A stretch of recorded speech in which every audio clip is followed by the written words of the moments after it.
Welcome to the Money Mentors Podcast. Thank you for joining us here on Money Mentors. I'm Laurel Stewart with one of our fiduciary advisors, Corey Davis. Hope you're enjoying your summer weekend.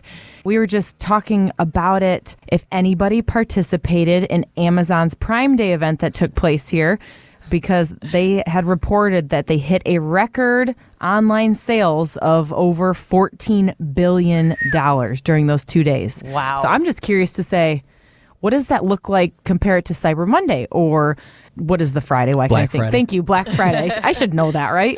Granted, we're all in a little bit more of a zone of shopping for Christmas at that time, so I'm sure that's way higher. Still a good time. Jennifer, what'd you end up doing with your Prime Day? Nothing at all, actually. I think I mentioned last week that I tend to fill up my cart ahead of time to see if there are any actual deals on things I want and or need. And nothing came up on the sale list. So I didn't buy anything. I was done. Good for you. Way to stick to it. You know, that's how I felt. I ended up looking and I'm like, yeah, I'm seeing some things here.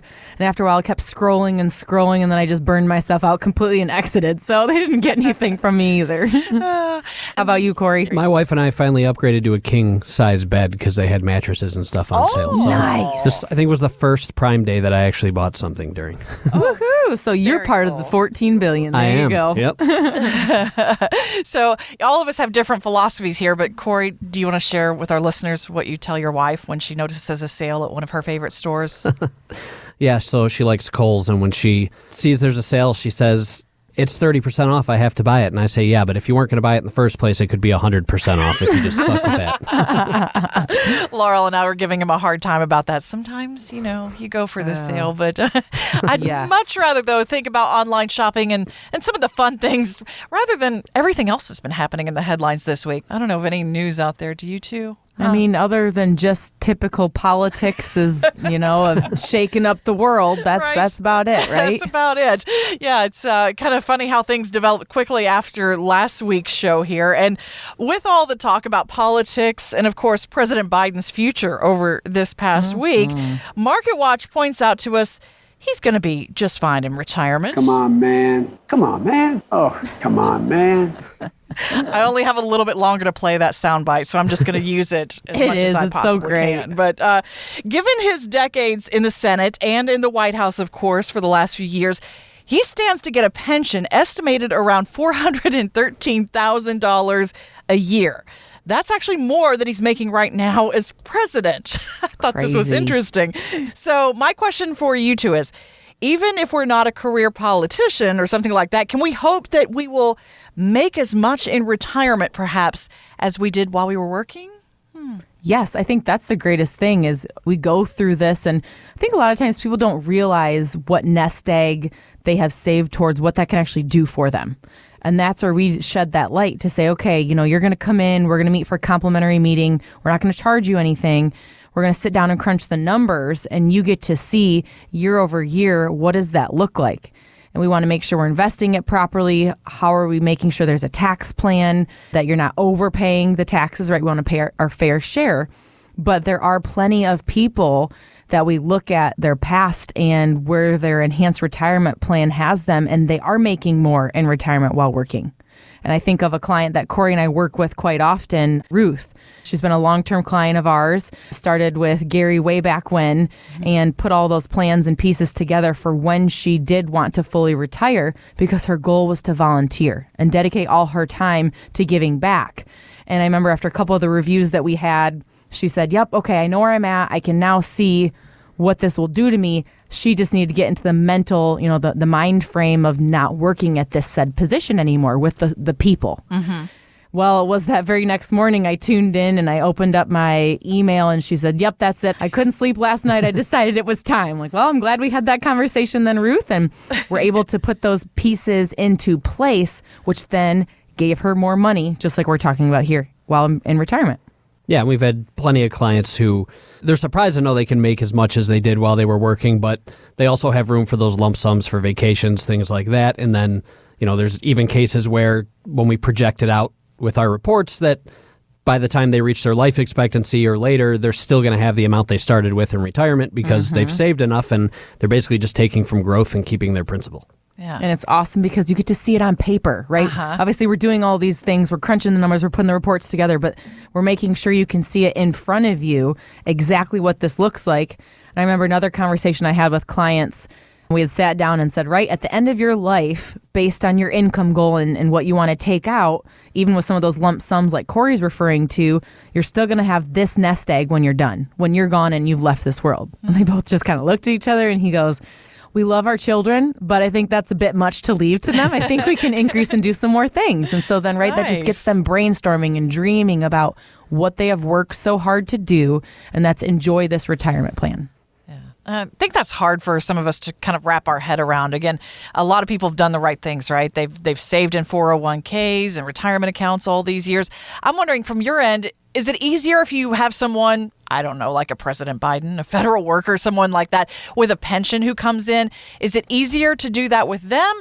Or can you also do it with people who've gone the more on your own route, saving in 401ks all these years?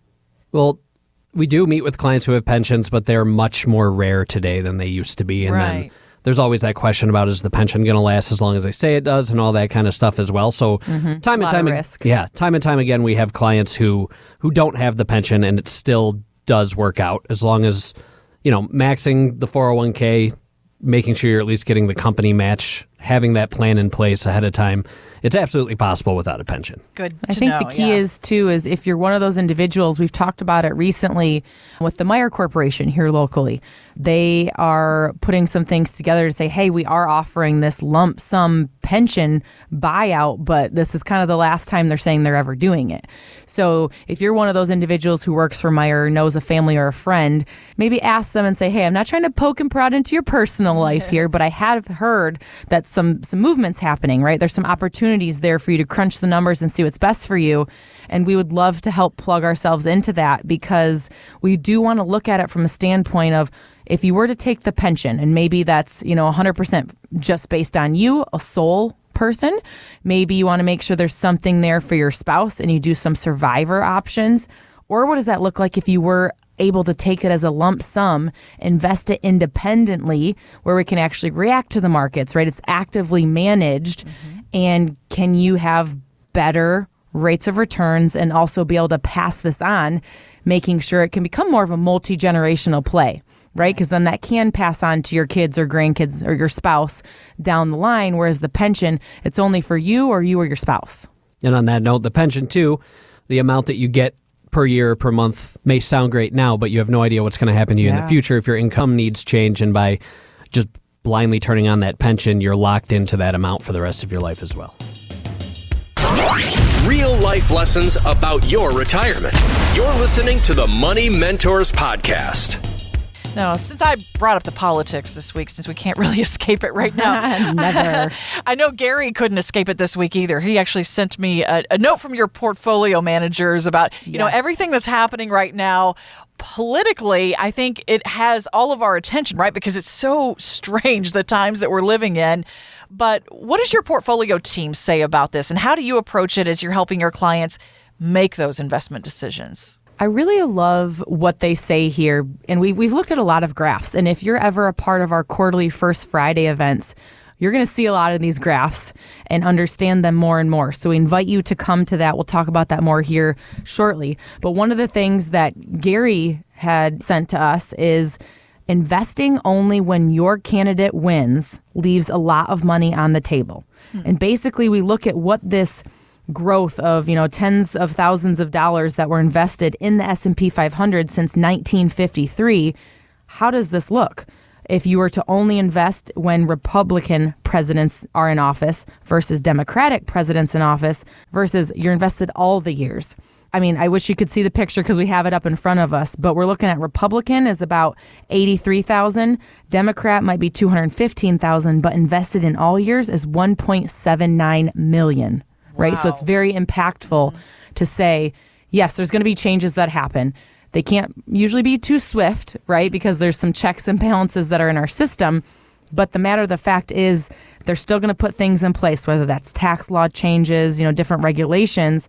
And then we as a team work on that avenue and see how that actually transforms your plan. So it's really little by little, but year after year, we have a tax strategy and it's going to change. And maybe every 4 years, we got to redevelop things. But that's why you don't set it and forget it. We're very active managers, and we want to make sure that you're invested long-term towards your goals. The government's going to impact it a little bit along the way, but they're your goals, and we can work on your side to help alleviate that stress. Corey, does it kind of boggle your mind that the market really had very little reaction this week to this news anyway? Since I've been doing this for a while, I would say no. We're very big on not investing or changing investments just based on a news headline or something like that. In general, I think politicians want you to think all the good things that happen while they're in office were because of them and all the bad things were because of the person before them. But in reality, like Laurel said, all the policies they get put in place, all the changes they make cause changes in the markets over time. Right. So it's reacting to those as they happen and not trying to anticipate something or guess what's going to happen. And I will say, when the first time around, when Biden and Trump were going head to head, I remember our first Friday events then, and we had people on both sides of that where they were wearing pins. They were very passionate about what was happening. And we're like, oh man, what are we getting into here? But, once again, come back to the fact of not a lot changes that really implements our day-to-day when it comes to the monetary side of it. We have to react to those things, and we'll keep a pulse on it for sure, but we're going to still work towards investing in a diversified approach because you're not in one segment, right, that can crumble and things happen to your plan. And overall, all the presidents in all of our country care about an economy that's going to continue to move forward. Right. It's just hard to not get caught up in the passion. Want weekly lessons from your money mentors? Yes. Hit the subscribe button now and listen every weekend on Wood Radio. The opinions expressed in this program are for general informational purposes only and are not intended to provide specific advice or recommendations for any individual or on any specific security. To determine which investments may be appropriate for you, consult your financial advisor prior to investing. Any past performance discussed during this program is no guarantee of future results. Fee-based financial planning and investment services are offered by Matson Financial Services, LLC, an SEC-registered investment advisor. Insurance products and services offered through Lakeview Financial Group, LLC, Matson Financial Services, LLC, and Lakeview Financial Group are affiliated. To find out if Matson Financial Services is licensed in your state, please call 800-536-8907.